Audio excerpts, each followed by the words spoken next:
Brought to you by NBC bearing, भारताची पहिली bearing उत्पादक। शिवसेनेचा मंत्री म्हणून मी कालच दिलेला आहे। माननीय एकनाथ शिंदे साहेब ज्यावेळी मुख्यमंत्री होते त्यावेळी ते देवेंद्रजींना विश्वासात घेऊन काम करायचे। आज देवेंद्रजी मुख्यमंत्री आहेत, ते एकनाथ शिंदे साहेबांना विश्वासात घेऊन काम करतायत आणि दोघांनी एका पत्रकार परिषदेमध्ये स्पष्टपणाने असं सांगितलेलं आहे की हमारा फेविकॉल का जोड़ है वो कभी भी टूटेगा नहीं, एवढं त्यांच्यामधलं बॉन्डिंग स्ट्रॉंग आहे आणि कॉन्क्रीट आहे। त्याचबरोबर आज व्हिजन डॉक्युमेंट संदर्भात दोघांनी वेगवेगळ्या चर्चा केलेल्या आहेत, त्यावरून टीका होते। एक मुख्यमंत्र्यांनी वेगळी टाइमिंग ठेवलेली आहे, सह्याद्रीवर उपमुख्यमंत्री एकनाथ शिंदे यांनी वेगळी टाइमिंग ठेवलेली आहे। व्हिजन डॉक्युमेंट एकच, परंतु चर्चा वेगवेगळ्या ठेवलेल्या आहेत। ह्याच्यामध्ये वावगं काय?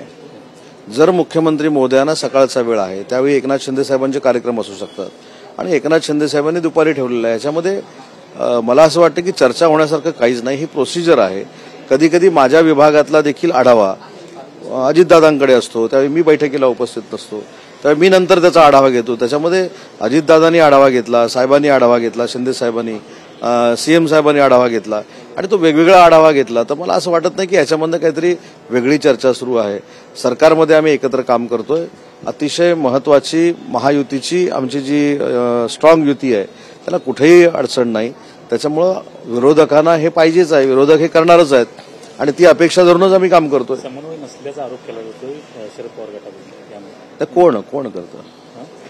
मग कोण? रोहित पवार आणि नाही, कोणी कोणाची दखल घ्यायची हा नंतरचा विषय आहे। मला असं वाटतं की शरद पवार साहेब बोललेत की काय, त्याच्यामुळे मला असं वाटतं की याच्याबद्दल काही विचार करण्याची आवश्यकता नाही। जे कोण सांगतायत त्यांना पण विचार करण्याची आवश्यकता नाही। प्रत्येकानं प्रत्येकाची पार्टी सांभाळली पाहिजे, या मताचा मी आहे। त्याचबरोबर आणखी एक मुद्दा होता की ज्या प्रकारे प्रभाग रचना होत आहेत त्यावरून कुठेतरी वाद होताना दिसून येतोय।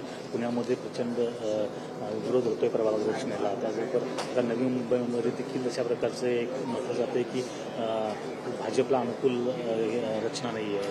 काय नेमकं प्रभाग? या सगळ्या चर्चा आहेत, चर्चा घडवल्या जात आहेत।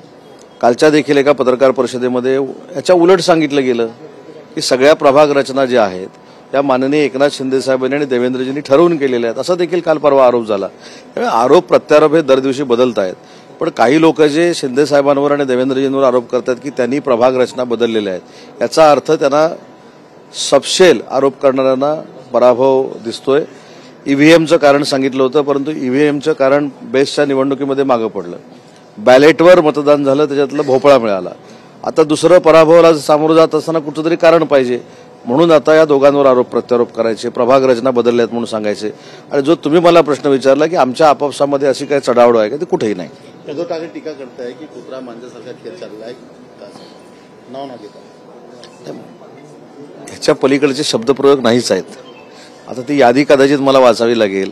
कुत्रा झाला, मांजर झाला, डुक्कर झाला, त्याच्यानंतर आणि काय काय काय छाताड्यावर बसून झालं, काय सगळं जातं काय ते। आपण 3-3.5-4 वर्ष तुमचं पण मनोरंजन होतंय, आमचं पण होतंय।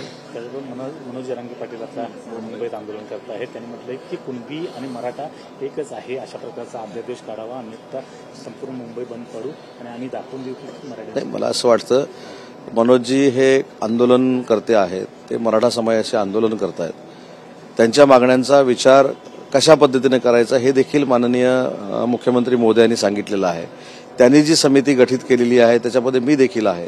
संयमानं काही गोष्टी घेतल्या पाहिजेत। आपल्या राज्याचा सगळ्यात प्रमुख सण हा गणेशोत्सव सण आहे आणि तो देशामध्ये जगामध्ये सगळ्यांच्या नजरा या मुंबईच्या गणेशोत्सवाकडे लागलेल्या असतात। त्याच्यामुळे काही गोष्टी या संयमाने घेतल्या पाहिजेत। मराठा आरक्षणाच्या संदर्भामध्ये 10% मराठा आरक्षण देण्याचा जो निर्णय माननीय एकनाथ शिंदे साहेबांनी घेतलेला होता ते आरक्षण देखील टिकलेलं आहे। मराठा समाजावर अन्याय होणार नाही ही देखील शासनाची भूमिका आहे। परंतु हे सगळं करत असताना देवेंद्रजींच्या बाबतीत जर बोलायचं झालं तर देवेंद्रजींनी मराठा समाजाला पहिल्यांदा आरक्षण दिलं, ते त्यांनी हायकोर्टामध्ये टिकवलं, पण ज्यांना हायकोर्टामध्ये सुप्रीम कोर्टामध्ये हे आरक्षण टिकवता आलं नाही त्यांच्याबद्दल देखील मनोजजींनी बोललं पाहिजे। मनोजजी हे समंजस आहेत आणि मला असं वाटतं की समजून उमजून त्यांनी हे आंदोलनाचा निर्णय घेतला पाहिजे। मुंबई ही आर्थिक राजधानी आहे, मुंबईमध्ये करोडो लोक गणपतीच्या सणाच्या निमित्ताने येतात, तर त्यांना कुठेही त्रास उद्भवू नये याची दक्षता देखील त्यांनी घ्यावी। संजय क्षीरसागरांनी आणखी एक महत्त्वाचं वक्तव्य केलेलं आहे, गणेश मंडळांना जर पैसे कमी पडत असतील तर माझ्या बॅगा उघड्या आहेत आणि मी काही व्हिडिओची चिंता करत नाही। संजय शिरसाट साहेबांनी काय म्हटलंय किंवा काय ते बोलले त्याचा व्हिडिओ मी बघतो, त्याचा अभ्यास करतो आणि मग त्याच्यावर बोलतो. Brought to you by NBC bearing, भारताची पहिली बेअरिंग उत्पादक.